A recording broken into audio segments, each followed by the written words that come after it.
Welcome everyone. Welcome to the Waag building, welcome to Waag Society, and welcome to the Europeana Space Hacking Culture Bootcamp pre-event. Lot of words.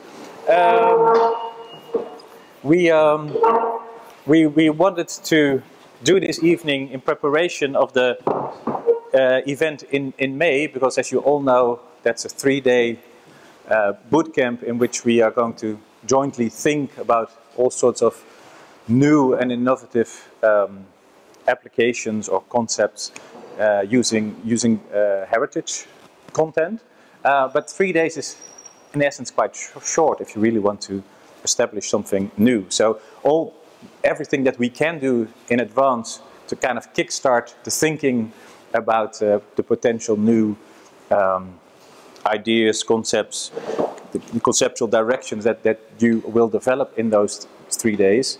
Everything that we can do, we would like to do. So tonight we're going to talk about technology that you can use. We're going to talk about the content that's available to reuse. We're going to try to see if there's already some ideas that you already may have, however premature they still are, but to see if there's some sort of a match maybe between ideas, that you can also start a team maybe tonight, so you can already start thinking about things, or maybe just talking about ideas kind of kickstart something with you. So tonight is really about preparing for the May event, and we prepared some sort of an agenda for tonight. It's kind of loose, it's not really strict, but these are the things that we want to do tonight.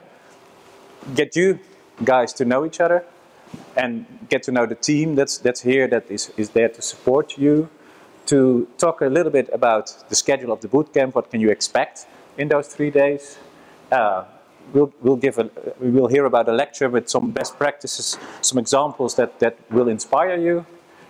We'll do some matchmaking, some short presentations about the content, about the technology, and of course some drinks, kind of close off things.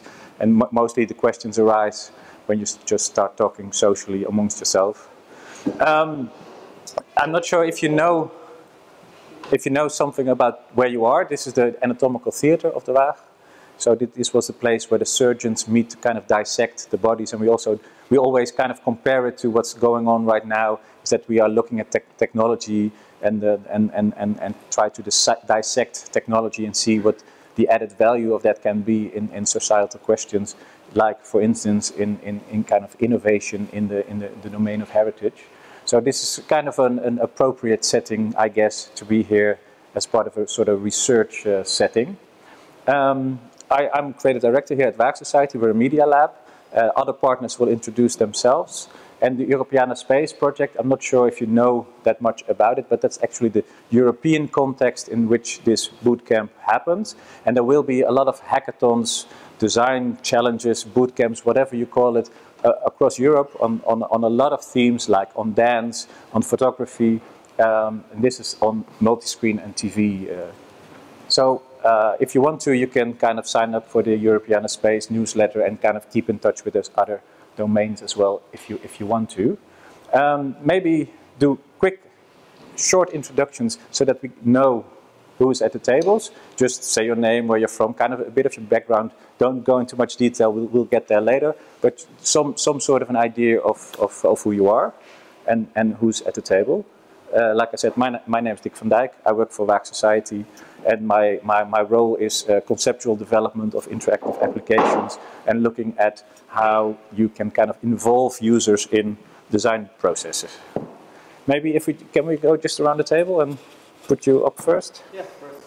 My name is Hans Kronenberg, and I'm currently living in Arnhem. I'm graduating at the Fine Arts Department of Artes Institute of the Arts.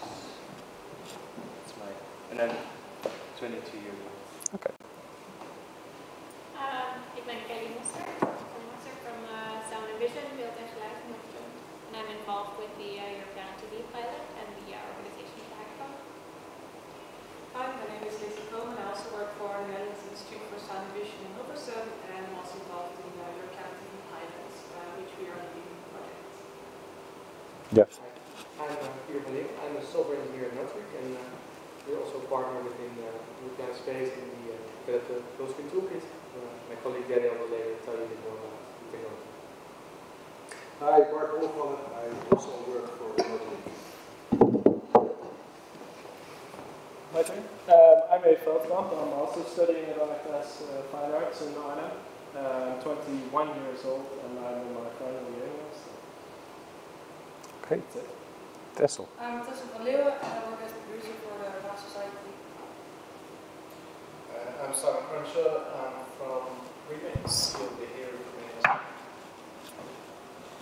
Gregory Marcus from Sound Vision, kind of overseeing all the hackathons and business modeling workshops and incubation support for this project. Hi, I'm James Morley. I work for Europeana. I manage Europeana Labs, which is our outreach to developers and creative industries. Hi, I'm Kimberly. I studied art technology in yesterday section. I'm graduating in Observe, public screens, and direct public screens. And from Australia, I live in Germany, and I make art, design, programming, technology mix. Hi, I'm Daan van der Gaal. I'm a front-end developer in Rotterdam.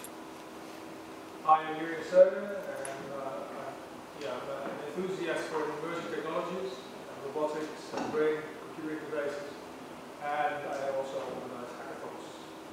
The next hackathon is a robotic hackathon.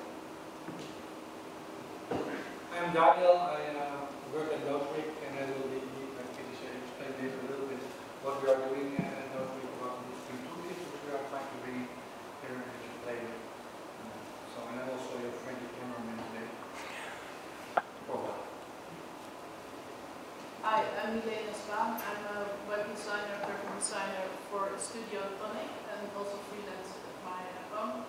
I work a lot for musea and also archives who bring online collections, and they always have questions about how to do that. So I'm interested from that side. Okay. I'm Hanan. I'm currently a student of cultural analysis at EuropeanaTV, and I'm taking a course which is about digital humanities and how searching archives can actually also be productive for research. So that's why I'm in. I'm Lawrence. I'm a student of Arts and Communications from Berlin, finishing my master's, and I do research in interfaces and cultural representation. I'm Michael. I'm a freelance web developer, and I like going to museums. I'm Niels Polhart. I study communication and multimedia design. That involves a lot of things, but I specialize in the interactive and game part. Hi, I'm Pedro. I work at Leiden University as an astronomer, and I do coordination of global European projects in outreach and communication. I'm Christine, and I'm working also at Math Society, and I'm responsible for the public events. I'll be here during the hackathon as well. You can ask me all kinds of questions about the practicalities. My name is Thijs. I used to work at the State Museum here in Amsterdam, where I was responsible for all things digital. Then I worked at Q42, a technical internet agency, where we built the website for the Rijksmuseum and the Van Gogh. And I recently moved to the VPRO in Hilversum, where I'm a project lead. Okay. I'm David.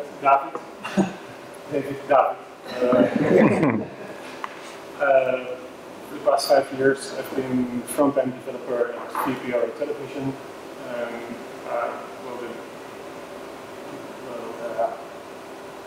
It consists mainly of programming JavaScript and building all the websites and apps for VPRO. I'm Frank. I'm a colleague of David at VPRO, also a front-end developer. So, big team. Okay, yeah. But it's a good mixture of people from very diverse backgrounds. That's, of course, very interesting to kind of see also how things can spark off each other, from web design to robotics to space, whatever will happen. Maybe it's good to say that this is kind of it's a good group of people, but it's still quite a small group of people. The participants that are registered for the event in May is about 50 people. So there's more people that for some reasons that I don't know are not here or are not ready to be here presenting ideas. So it's good that you are here, but you will be joined by a much larger group in May. If we go through the program for the bootcamp just a little bit to give you an idea what you can expect. I'll stay here, otherwise I can't read it myself. Is that we start on the Friday evening, Friday afternoon basically, with a collective start, but also with a sort of a working debate. It's not the idea that you just only have a sort of a discussion together, but we actually are trying to focus already on the applications that you will be developing, prototyping in the next few days, but doing that with a group of experts, external experts that we've invited to come and speak to you. And of course there's room to get to know the new people that are not here today, and also to get to exchange ideas between the people you'll be working with, but also to get some inspiration from the outside world, people that are already developing formats and building things themselves, just as an inspiration. And on Saturday and Sunday, it's up to you guys basically to start prototyping, start developing ideas. We'll be around with a whole team of people supporting stuff.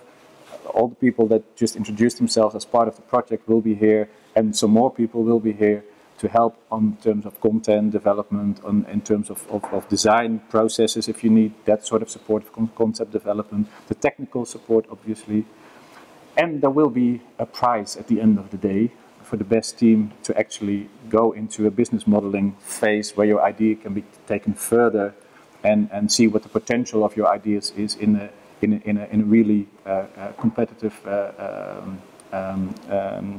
analysis, let's say, where you actually are able to take it a bit further than those 2 days, basically, that are quite short. And on the Sunday, you will be kind of prepped to prepare your pitches for the jury and for an audience, because we will invite other people besides the people that are prototyping or participating like you are, but also people from the outside that just want to get an idea of what type of products and ideas have been developed over the few days. People from musea or from broadcasting companies, can be anything. And of course, the drinks and the bites to kind of close things up after 2 days of really hard work. We kind of expect normal working days, but if you want to stay longer and work late, that's also a possibility. But we'll get to that once we start working in May. I talked a little bit, or I mentioned a little bit that there will be support, and we listed it to give you an idea. Technology, like a few people already mentioned that are here, will be largely provided by Noterik. They have prepared a toolkit for you to use. They will explain a lot about it today and later on in the process. Of course, if you want to use something other and you're able to program things yourself, that's quite all right, but not everyone will be capable of programming things themselves, so there will be support.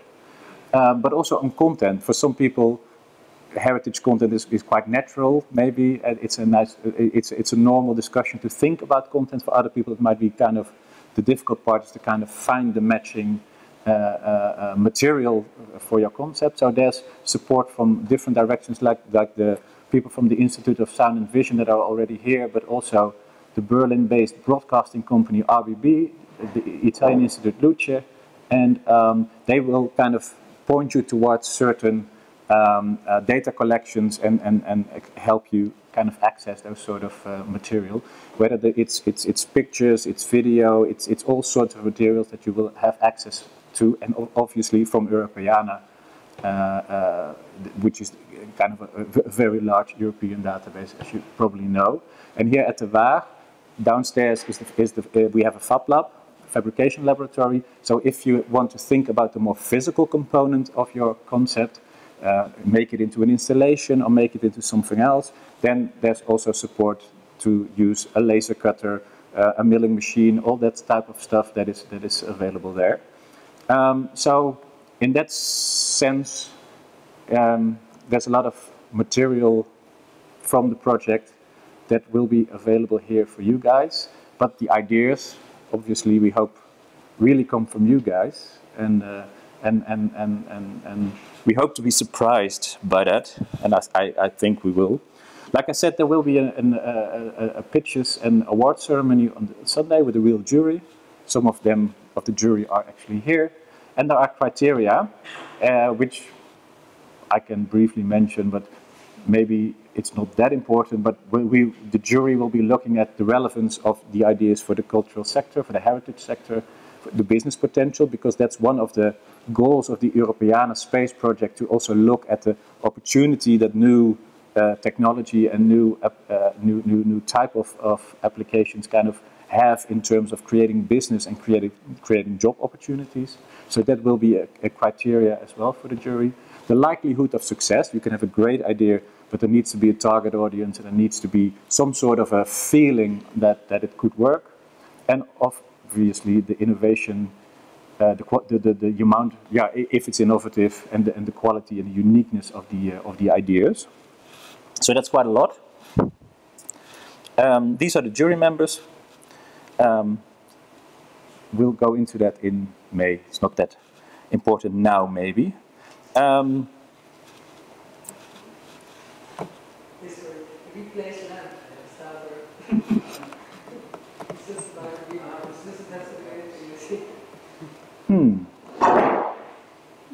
Okay.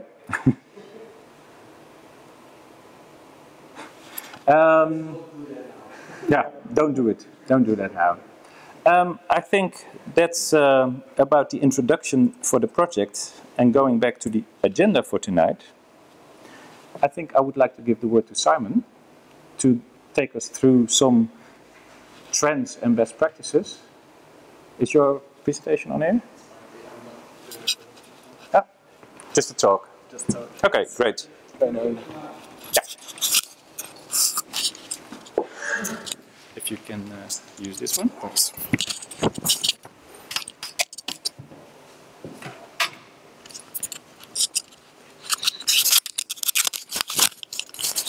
Okay, cool.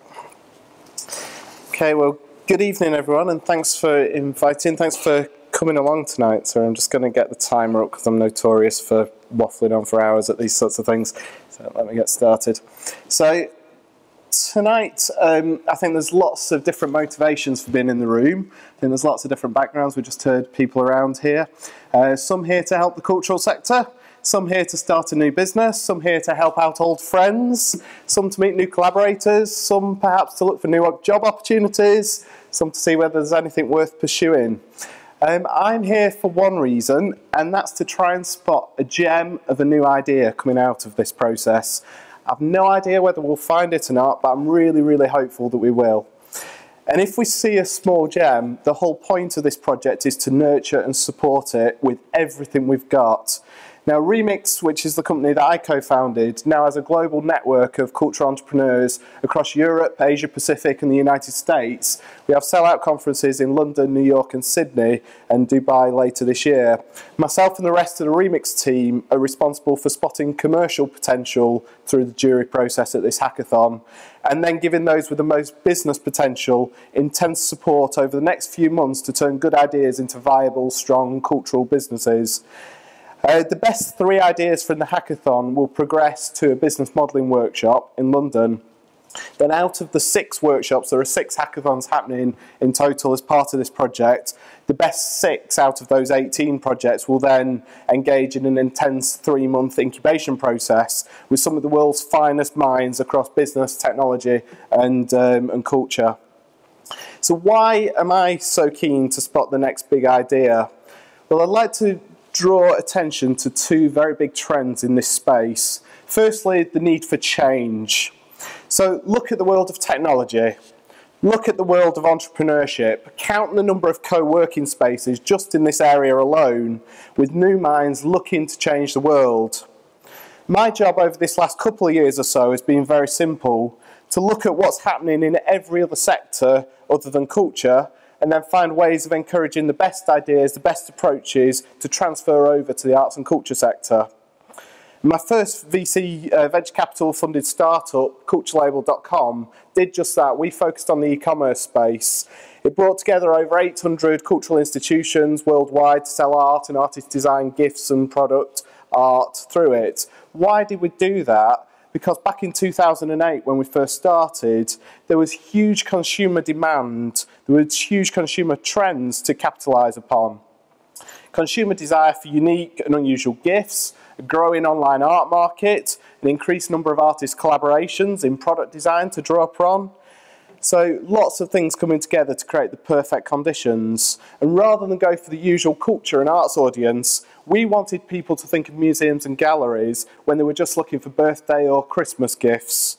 Very mainstream consumer channels, and our customers may never have gone into a cultural institution. Their first encounter could be just whilst looking for a cool product or a nice bit of art for their apartments. We exited that business last year in order to focus on Remix, but that's just one small example of riding a series of different consumer trends using cultural assets. Now, trends in technology and consumer culture provide immense opportunities for would-be entrepreneurs. But why bother? Why make a business with cultural assets when you can just do it elsewhere? Because, number one reason, there's no competition at the moment. You have free rein. If you come up with a smart idea for a cultural business and then approach it in the right way, you'll find support from a wide range of agencies, both public and private. You see, everyone in this space is talking about cultural entrepreneurship, but the unspoken truth is that there are still very few examples of commercially successful cultural innovation. It absolutely can be done, and if you do it, you'll be celebrated and supported beyond anything you can possibly imagine at this present time. Tied into this, for the right idea, there are some amazing opportunities to access different sources of finance.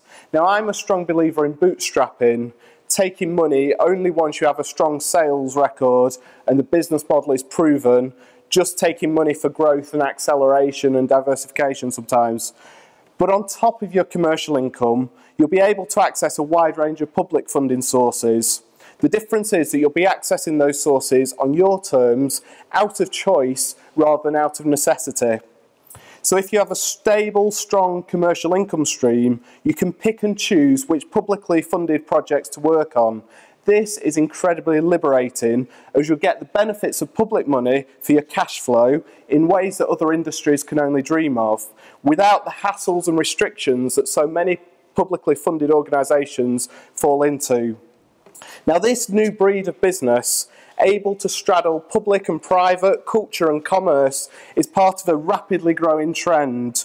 Consumers want businesses that have a purpose beyond just profit, and loyally support and promote them in ways that, again, other industries can only dream of.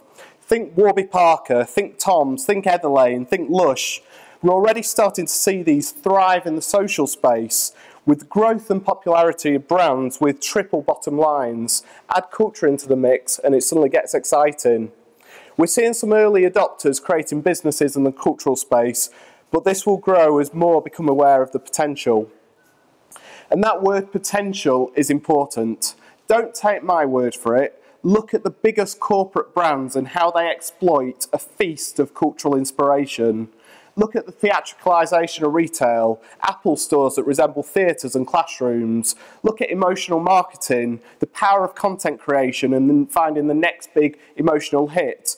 Look at the growth of live experience. Look at rooting brands in history and authenticity. All cultural trends that the culture sector can do so much better. Mainstream commerce, especially the high street, has long since understood the power of culture. The interesting dynamic is with traditional cultural institutions, and for decades businesses sponsored museums and other cultural organisations. In the noughties, they increasingly sought to co-create new cultural experiences and commissions, and now increasingly they're bypassing the institutions and choosing to create cultural experiences themselves. Why? Because they know the sheer power of art and culture within a consumer context. Art and culture challenges the status quo, the mundane, the everyday, the ordinary. It elevates people to a higher ideal, a commonality of history or social bonds. It dares to question the accepted norms of today. It means something, just as the mainstream is increasingly demanding more meaning. At its most basic, culture creates depth of emotion and quality of experience. So, if the big guys are already seeing the huge benefits of capitalising on the emotions and experiences elicited by culture, how much more potential does the smart, nimble, light-footed entrepreneur have to create truly staggering new innovations? I hope I've begun some thoughts about the scale of the opportunity we're talking about here. I'd love to go into more detail and very happy to chat and discuss more later, so do feel free to grab me or email me later. For now, I just want to end with 3 thoughts on how to get started with this particular idea generation process. Firstly, and most importantly, don't reduce or change your consumer expectations. You are the same person, whether you're shopping online, whether you're using Gmail, whether you're using Airbnb, whether you're watching Netflix, or whether you're engaging with a cultural institution or a cultural experience. Have the same expectations across all of them and seek to raise the standards to match your everyday expectations, rather than leaving your senses at the door when you visit a museum or visit a museum online. This very basic principle will go a long, long way towards improving standards and experiences. Secondly, consider the value chain of a museum or institution and figure out where you can make the best and most disruptive innovation. Put very simply, only museums can do the scientific task of preserving objects. But can you do a better job at the rest of what they do? Can you tell the stories of those objects better? Can you provide more immersive or interactive experiences? Can you curate a better selection, mixing different sources? Can you provide what visitors are asking for? Can you package them more effectively so people's eyes don't glaze over and so they reach other people that wouldn't otherwise step foot into a museum or a gallery? Could you do events better? Could you do retail better? Could you do hire better? Whole spectrum of different things that you could look at. And thirdly and finally, consider all of the mainstream consumer trends that you can ride upon. Look at Wired, look at Fast Company, look at Bloomberg, look at The Guardian, look at Vice, and consider what implications those trends and news stories could have on arts and culture. Some of the many trends to ride could include mindfulness, space for serendipity, space for new trusted brands and curators to take you on a cultural journey, multi-channel networks, digitally native experiences, gaming and virtual or augmented reality, and many, many others. The intersection of those mainstream trends and the content, brands and experiences of culture are where many new businesses will be created over the next decade. Entrepreneurs understand users. By definition, they thrive on understanding, preempting and responding to their users' wants, needs and desires. They know how to respect their users, challenge them when necessary, and always understand how to connect with them.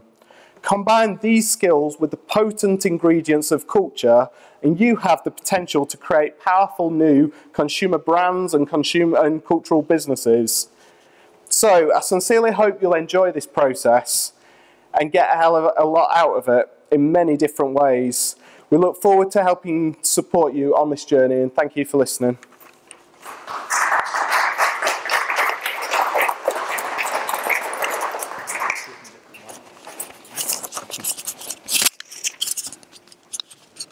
Thanks, Simon, for putting the challenge very clearly.